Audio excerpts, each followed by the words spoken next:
Мен Дәрел ұлы Таңатар Құрманғазы ауданының тумасымын, журналист, жазушы. Осында сарайшық мынау бабаларымызға кезінде құтты қоныс болған, кейіннен мынау қазақтардың жаугершілігіне ұшырап тып-типыл болып бүкіл мәдениеті күллі жаһанға жайылған тарихи мәдени ескерткіштері тапталғаннан кейін мына арада ұзақ жылдар өтіп кетті.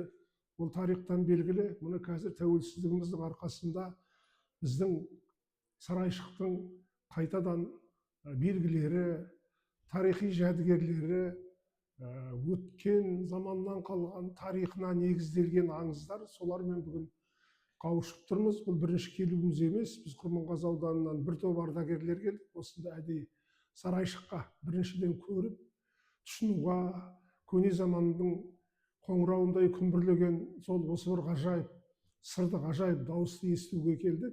Соған қанағаттанып тұрмыз. Мына заманның тәуелсіздігіміздің өркендеп қанат жаюының арқасында біз бабалардың ардындағы борышты өтеп жатқанының куәсі болып отырмыз.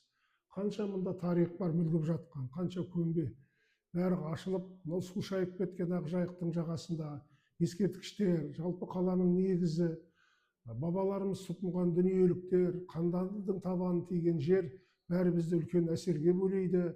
Бүгінгі мынау сарайшық музей қорығының осындай жасақтанып, күллі дүниенің назарын өзіне аударатындай дәуренге жетуі, бұл біздің мына бүгінгі ұрпақтың, тәуелсіз елдің ұрпағының бабалар алдындағы парыз аманатының орындалуы. Сарайшық әлі гүлдейді, көктейді, әлі тарихы қазаққа қанатын жаяды. Әр ел өзінің алдымен өткенімен, тарихымен мақтанатын болса, біздің сарайшықта Қазақстан бойынша, тәуелсіз еліміз бойынша мақтануға тұратын жер, қандай гүлденген, қандай сауда-саттықтың, қандай мына 90 жылдың торабының орталығы болып мәуелеп бой созғанын қазір біз шамалап, біліп, естіп, көріп отырмыз. Айтылған мына музей қызметкерлерінің бізге берген тарихи мәліметтері, деректері, аңыз әңгімелер, қайта реставрациядан, яғни жөндеуден өткен мына дүниеліктер, бабалар тұтынған дүниеліктер үлкен әсерге бөлейді. Қуаныштымыз, тәуелсіздігіміз гүлдей берсін. Кейінгі келер ұрпақ осы сарайшығымен де мақтанатын сәт туды. Енді одан әрі өркендей беретініне шаным бол.